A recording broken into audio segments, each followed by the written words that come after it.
Om Swastiastu. Assalamualaikum warahmatullahi wabarakatuh. Shalom Namo Buddhaya, salam sejahtera bagi kita semua, salam harmoni.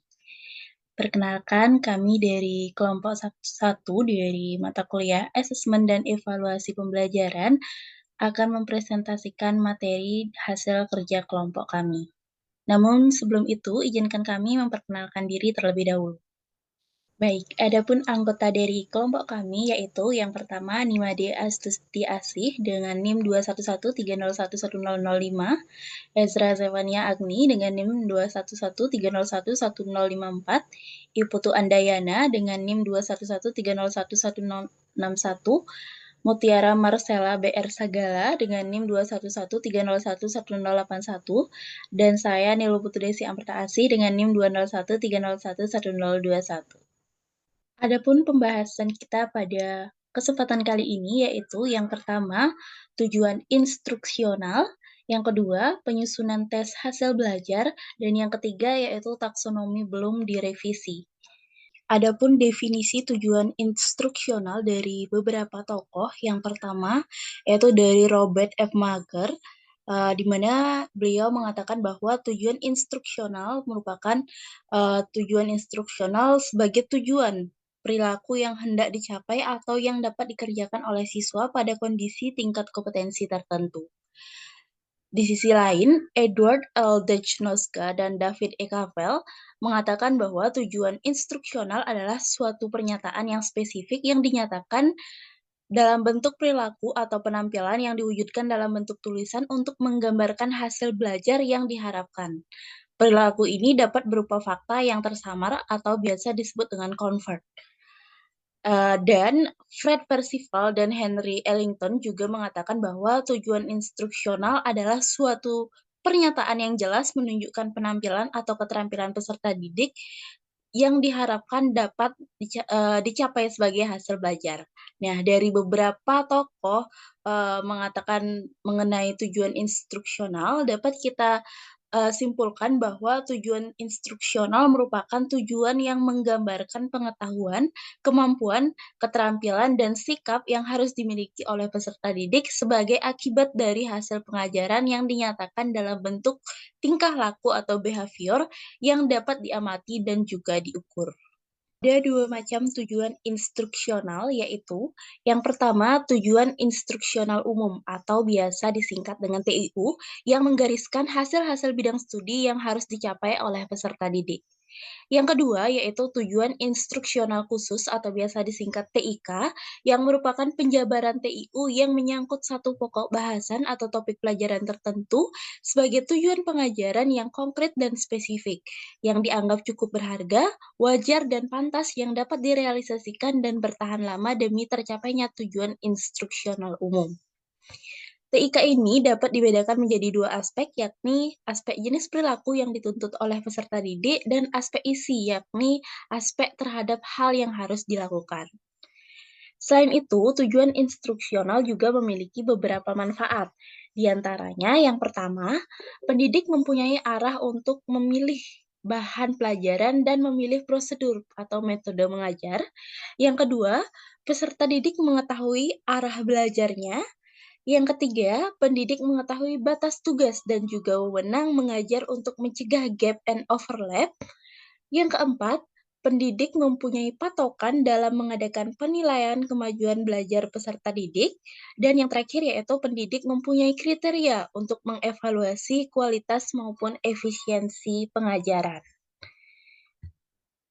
Nah, adapun tujuan dari pengajaran yaitu yang dapat dirumuskan dengan rumus ABCD, yang dimana dimaksud A yaitu audience, di mana audience ini adalah siswa yang belajar, B yaitu behavior, yaitu perubahan perilaku yang diinginkan terjadi, C yaitu condition, yang berarti kondisi yang menimbulkan perubahan perilaku yang diinginkan, dan D yaitu degree, yaitu derajat ketercapaian perubahan yang diinginkan. Di sini saya akan melanjutkan presentasi dari rekan saya mengenai tujuan instruksional. Di sini ada klasifikasi tujuan instruksional menurut jenis perilaku atau internal. Ilmu psikologi mengenal pembagian aspek kepribadian atas 3 kategori, yaitu aspek kognitif, aspek afektif, dan aspek psikomotorik. Aspek kognitif yang mencakup pengetahuan serta pemahaman, sedangkan aspek afektif itu yang mencakup perasaan, minat, motivasi, sikap, kehendak, serta nilai, dan aspek psikomotorik yaitu mencakup pengamatan dan segala gerak motorik. Dalam kenyataannya, dasar pembagian demikian kerap menjadi pedoman dalam menggolongkan segala jenis perilaku. Kegunaan dari suatu sistem klasifikasi mengenai tujuan instruksional, termasuk tujuan instruksional khusus, adalah supaya kita dapat memperoleh gambaran tujuan instruksional yang ditinjau dari segi jenis perilaku yang mungkin dicapai oleh siswa. Menurut Bloom dan kawan-kawan, pengklasifikasian jenis perilaku disusun secara hierarkis sehingga menjadi taraf-taraf yang menjadi semakin kompleks.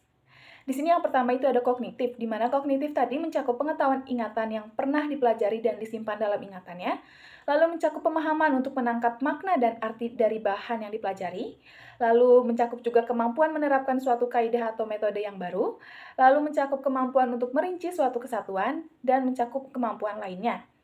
Yang kedua itu ada afektif, yaitu mencakup kepekaan akan adanya suatu perangsang dan kesediaan untuk memperhatikan. Lalu ada mencakup kerelaan untuk memperhatikan secara aktif, mencakup kemampuan untuk memberikan penilaian terhadap sesuatu, mencakup kemampuan untuk menghayati nilai-nilai kehidupan. Lalu yang ketiga itu ada psikomotorik, di mana psikomotorik ini mencakup kemampuan untuk membedakan ciri-ciri fisik, mencakup kemampuan untuk menempatkan dirinya dalam memulai gerakan, mencakup kemampuan untuk melakukan sesuatu rangkaian gerak-gerik, mencakup kemampuan untuk melaksanakan suatu keterampilan dengan lancar, efisien, dan tepat, serta mencakup kemampuan untuk melahirkan aneka pola gerak-gerik yang baru. Itu tadi klasifikasi dari tujuan instruksional. Baik, yang selanjutnya adalah langkah-langkah yang harus dilakukan dalam merumuskan tujuan instruksional khusus.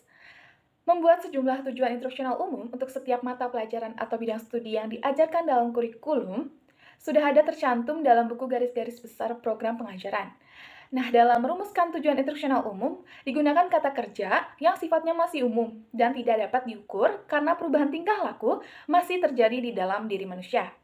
Adapun contoh-contoh rumusan untuk tujuan instruksional umum itu memahami teori evaluasi, mengetahui perbedaan antara skor dan nilai, mengerti cara validita, dan banyak lagi.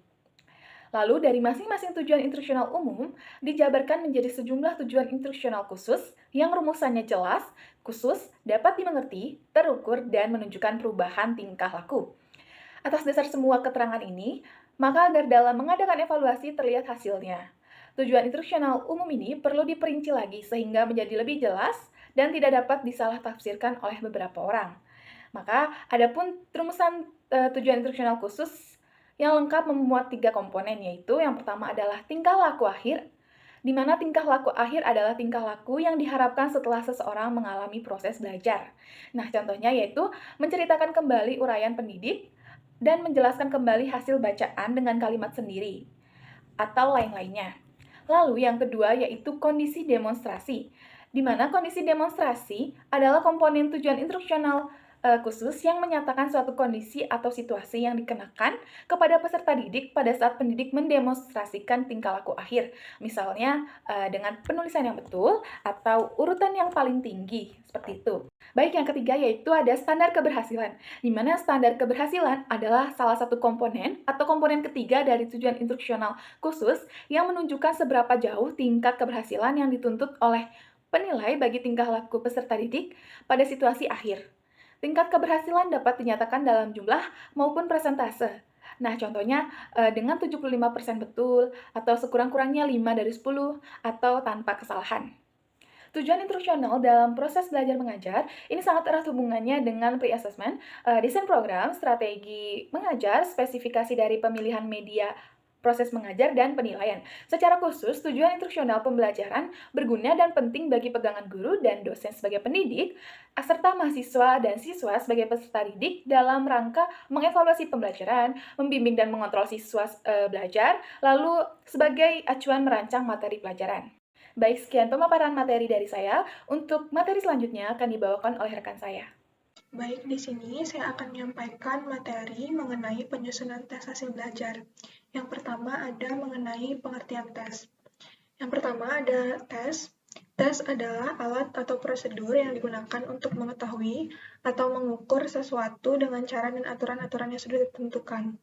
Lalu yang kedua ada testing, merupakan waktu saat tes tersebut dilaksanakan. Yang ketiga ada tester atau pencoba, merupakan orang yang melaksanakan pengambilan tes terhadap para responden. Lalu yang terakhir ada testi atau tercoba, adalah responden yang sedang mengerjakan tes. Nah, merekalah yang akan diukur dan dinilai. Lalu selanjutnya ada pengertian dari tes hasil belajar. Nah, Purwanto mengemukakan bahwa tes hasil belajar merupakan tes penguasaan, karena tes ini mengukur penguasaan siswa terhadap materi yang diajarkan oleh guru atau dipelajari oleh siswa. Sedangkan menurut Sudijono, tes hasil belajar adalah salah satu jenis tes yang digunakan untuk mengukur perkembangan atau kemajuan belajar peserta didik. Nah, dari definisi kedua ahli tersebut, maka dapat kita simpulkan bahwa tes hasil belajar merupakan tes yang digunakan untuk mengukur penguasaan siswa terhadap materi yang telah diajarkan, serta dapat mengukur perkembangan kemajuan belajar peserta didik. Lalu yang selanjutnya ada fungsi dari tes hasil belajar. Nah, fungsi dari tes hasil belajar sendiri ini ditinjau dari 3 hal, yaitu yang pertama, ada fungsi untuk kelas. Nah, fungsi untuk kelas sendiri ini mengadakan diagnosis terhadap kesulitan belajar siswa, mengevaluasi celah antara bakat dengan pencapaian, menaikkan tingkat prestasi, merencanakan kegiatan proses belajar mengajar untuk siswa secara perseorangan, menentukan siswa mana yang memerlukan bimbingan khusus, dan untuk menentukan tingkat pencapaian setiap anak. Lalu yang kedua, fungsi ini ditinjau dari fungsi untuk bimbingan. Nah, fungsi untuk bimbingan sendiri yang pertama ada untuk menentukan arah pembicaraan dengan orang tua tentang anak-anak mereka. Lalu yang kedua ada membantu siswa dalam menentukan pilihan. Yang ketiga, membantu siswa untuk mencapai tujuan pendidikan dan jurusan. Dan yang keempat, untuk memberi kesempatan kepada pembimbing, guru, dan orang tua dalam memahami kesulitan anak. Lalu yang ketiga ada fungsi untuk administrasi. Yang pertama, untuk memberi petunjuk dalam mengelompokkan siswa. Yang kedua, untuk penempatan siswa baru. Yang ketiga, untuk membantu siswa memilih kelompok. Dan yang keempat, untuk menilai kurikulum. Lalu yang selanjutnya ada komponen-komponen dalam penyusunan tes hasil belajar. Komponen yang pertama yaitu ada buku tes. Buku tes merupakan lembaran atau buku yang memuat butir-butir soal yang harus dikerjakan oleh siswa. Lalu yang kedua ada lembar jawaban tes, yaitu lembaran yang disediakan oleh penilaian bagi testi untuk mengerjakan tes. Lalu yang ketiga ada kunci jawaban tes. Nah, kunci jawaban sendiri ini berisi jawaban-jawaban yang dikehendaki. Nah, ide dari adanya kunci jawaban ini adalah agar pemeriksaan tes dapat dilakukan oleh orang lain, lalu pemeriksaannya dapat dilaksanakan dengan benar, pemeriksaan dapat dilakukan dengan mudah, dan yang terakhir, sedikit mungkin masuknya unsur subjektif dalam menilai tes. Lalu, komponen tes yang selanjutnya ada pedoman penilaian. Pedoman penilaian berisi keterangan perincian tentang skor atau angka yang diberikan kepada siswa bagi soal-soal yang dikerjakan. Lalu selanjutnya ada langkah-langkah dalam penyusunan tes hasil belajar. Untuk langkah yang pertama adalah menentukan tujuan penilaian. Nah, tujuan penilaian ini sangat penting karena setiap tujuan akan memiliki penekanan yang berbeda-beda. Misalnya, untuk tujuan tes prestasi belajar. Contoh untuk tujuan prestasi belajar, lingkup materi yang ditanyakan atau diukur akan disesuaikan seperti menanyakan materi yang lalu, pertanyaan lisan, ulangan harian, tugas individu atau kelompok, ulangan semester, ataupun ujian praktik. Lalu, langkah yang kedua, ada memerhatikan standar kompetensi atau SK dan juga kompetensi dasar atau KD. Standar kompetensi merupakan acuan atau target utama yang harus dipenuhi atau yang harus diukur melalui setiap kompetensi dasar yang ada atau melalui gabungan dari kompetensi dasar. Lalu langkah yang selanjutnya ada menentukan jenis alat ukurnya, baik tes, non-tes, atau keduanya. Materi yang diujikan harus mempertimbangkan urgensi atau wajib dikuasai peserta didik, kontinuitas atau merupakan materi lanjutan, relevansi atau bermanfaat terhadap mata pelajaran lain, dan keterpakaian dalam kehidupan sehari-hari. Selanjutnya adalah menentukan jenis tes dengan menanyakan materi tersebut tepat diujikan secara tertulis atau diujikan secara lisan. Lalu langkah yang selanjutnya adalah menyusun kisi-kisi tes dan menulis butir soal beserta pedoman penskorannya. Nah, bentuk dari item aspek-aspek pengukuran ranah kognitif, yaitu yang pertama ada soal ingatan. Nah, soal ingatan ini adalah pertanyaan yang jawabannya dapat dicari dengan mudah pada catatan atau buku siswa. Nah, pertanyaan ingatan biasanya digunakan untuk penguasaan materi yang berupa fakta, istilah, definisi, klasifikasi, atau kategori, urutan, maupun kriteria. Lalu yang kedua ada soal pemahaman. Dalam menjawab pertanyaan pemahaman, siswa selain mengingat juga akan berpikir. Pertanyaan ini biasanya menggunakan kata-kata perbedaan, perbandingan, atau memperkirakan. Lalu yang ketiga ada yang disebut dengan soal aplikasi. Soal ini merupakan soal yang mengukur kemampuan siswa dalam mengaplikasikan atau menerapkan pengetahuannya untuk memecahkan masalah atau persoalan yang dikemukakan oleh pembuat soal. Nah, kata-kata yang digunakan dalam soal aplikasi biasanya mengubah, menghitung, menghubungkan, atau menunjukkan.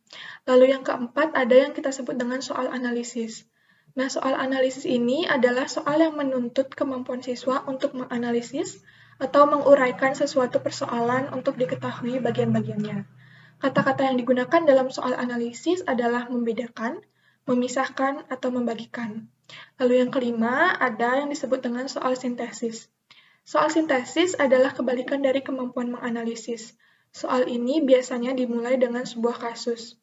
Siswa akan diminta untuk menyimpulkan, menghubungkan, membuat rencana, atau menyusun rencana. Lalu yang keenam dan yang terakhir, ada soal evaluasi.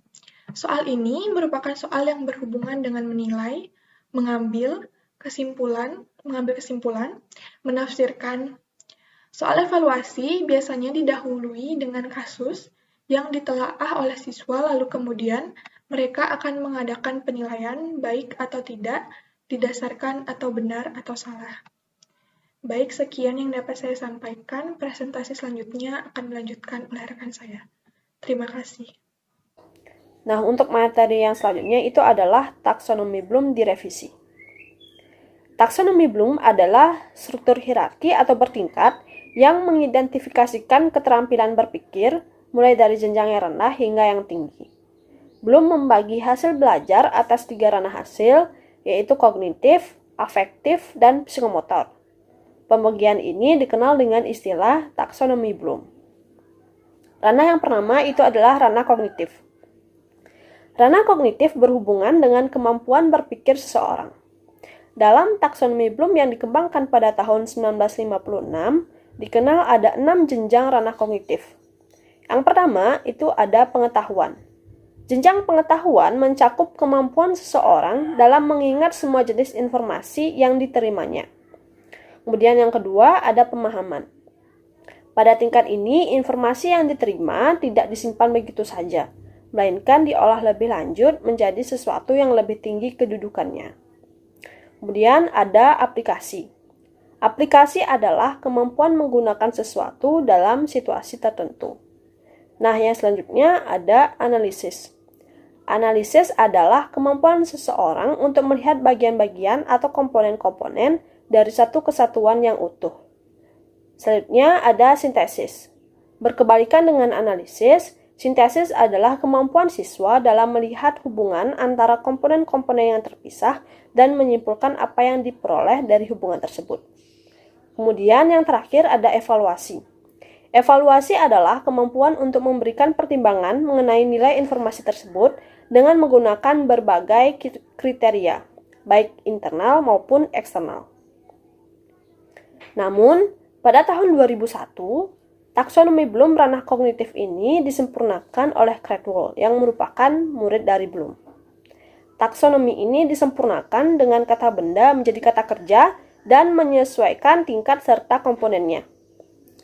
Akan tetapi, konsep hierarki dari tingkat kognitif ini tetap dipertahankan. Perbedaannya itu terletak di tingkat ke-6, yaitu evaluasi yang menjadi tahap kelima di edisi revisi, dan ada tambahan creating sebagai tingkat tertinggi di taksonomi Bloom revisi. Nah, penjelasan masing-masing tingkat kognitif pada taksonomi Bloom direvisi itu adalah sebagai berikut. Yang pertama, itu ada mengingat atau remembering. Mengingat merupakan usaha menarik kembali informasi yang telah tersimpan dalam memori dalam jangka waktu yang cukup panjang. Mengingat merupakan dimensi yang berperan penting dalam proses pembelajaran yang bermakna dan pemecahan masalah. Kemudian yang kedua ada memahami atau mengerti atau understand. Memahami atau mengerti dapat dikatakan sebagai seorang siswa mampu membuat atau membangun sebuah pengertian baru berdasarkan informasi yang telah didapatkan sebelumnya. Nah, kategori memahami itu mencakup dua hal. Yang pertama, mengklasifikasikan. Mengklasifikasikan itu merupakan seorang siswa dapat mengelompokkan sesuatu objek masuk ke dalam kategori tertentu atau dapat mengenali suatu objek merupakan anggota dari kategori tertentu. Kemudian, yang kedua itu adalah membandingkan. Membandingkan itu merupakan seorang siswa mampu mengetahui ataupun mengenali perbedaan dan persamaan dari suatu objek. Kemudian tingkat ketiga itu adalah menerapkan atau applying. Menerapkan dapat menunjukkan seorang siswa mampu menggunakan ataupun memanfaatkan suatu prosedur atau metode yang telah ada untuk melaksanakan suatu percobaan atau menyelesaikan permasalahan.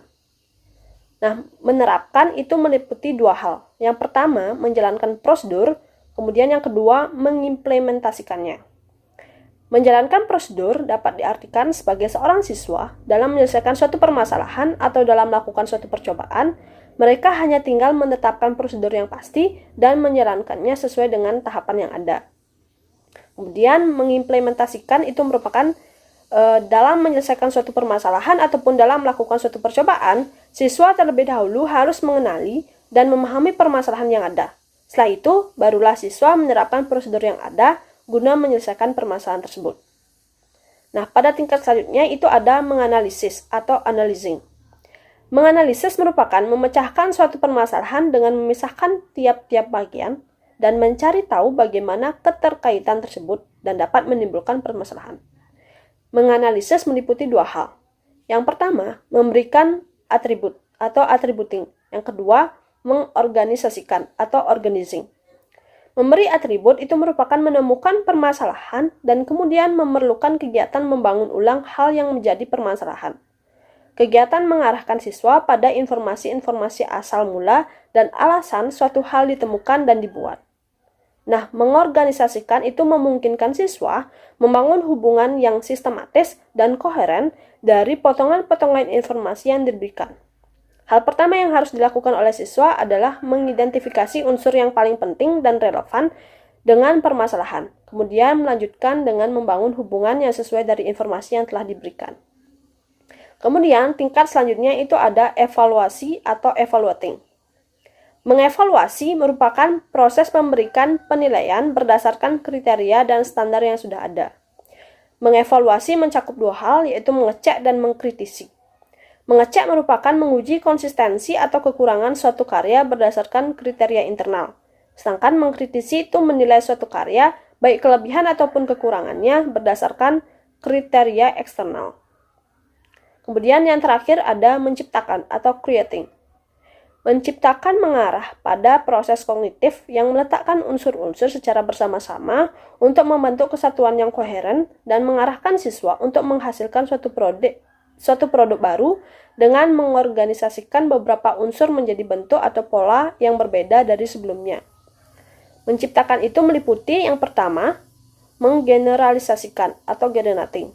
Merupakan kegiatan merepresentasikan permasalahan dan penemuan alternatif hipotesis yang diperlukan. Kemudian yang kedua ada memproduksi atau producing, mengarah pada perencanaan untuk menyelesaikan permasalahan yang diberikan. Nah, kemudian pada revisi taksonomi Bloom yang dilakukan oleh Cradwell ini ditambahkan adanya matriks untuk memudahkan dalam penyusunan tujuan pembelajaran, tugas atau kegiatan belajar dan penilaian hasil belajar. Baik, di sini saya akan melanjutkan presentasi dari teman saya. Ranah yang selanjutnya dalam taksonomi Bloom adalah ranah afektif. di mana ranah afektif ini berkaitan dengan minat, perhatian, sikap, emosi, penghargaan, proses, internalisasi, dan pembentukan karakteristik diri seseorang. Di mana ranah ini memiliki 5 jenjang, yaitu yang pertama ada penerimaan atau receiving, di mana jenjang ini merupakan tahap pembuka alat indera seseorang terhadap dunia luar. Nah, pada jenjang ini ada kesediaan yang bersangkutan untuk menerima komunikasi yang ada di sekitarnya.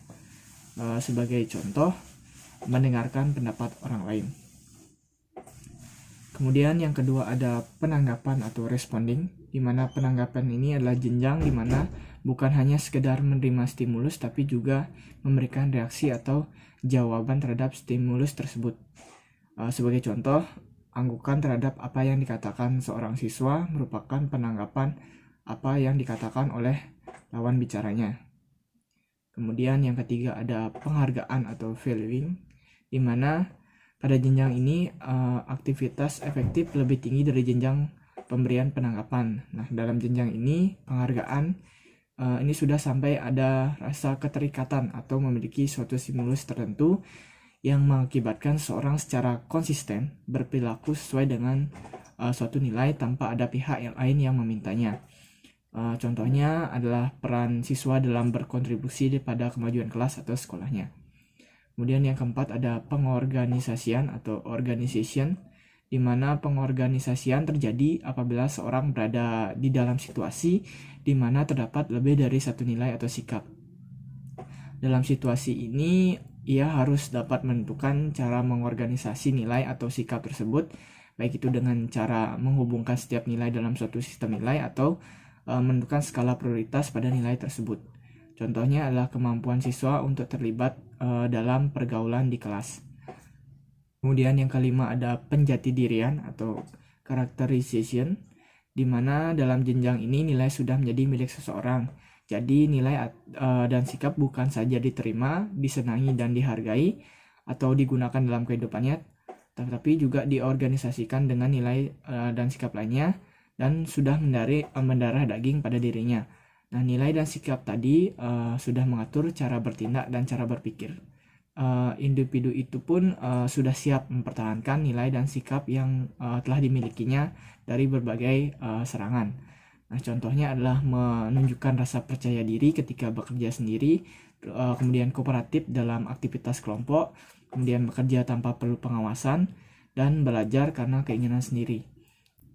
Kemudian ranah ketiga pada taksonomi Bloom adalah ranah psikomotor, di mana ranah psikomotor ini berhubungan dengan kemampuan gerak atau manipulasi yang bukan disebabkan oleh kemampuan biologis, tetapi dikendalikan oleh kematangan psikologis.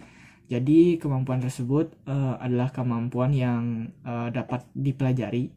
Kemudian menurut Simpson 1966, ia memberikan 7 jenjang psikomotor yang bersifat hierarkis, di mana tingkatan ranah psikomotor tersebut sebagai berikut. Yang pertama ada persepsi atau perception, yaitu penggunaan alat indera untuk menjadi pegangan dalam membentuk gerakan. Yang kedua ada kesiapan atau set, di mana kesiapan fisik, mental, dan emosional untuk melakukan suatu gerakan. Yang ketiga ada respon terpimpin, di mana ini merupakan tahap awal dalam mempelajari keterampilan yang kompleks, termasuk di dalamnya ada gerakan imitasi dan gerakan coba-coba.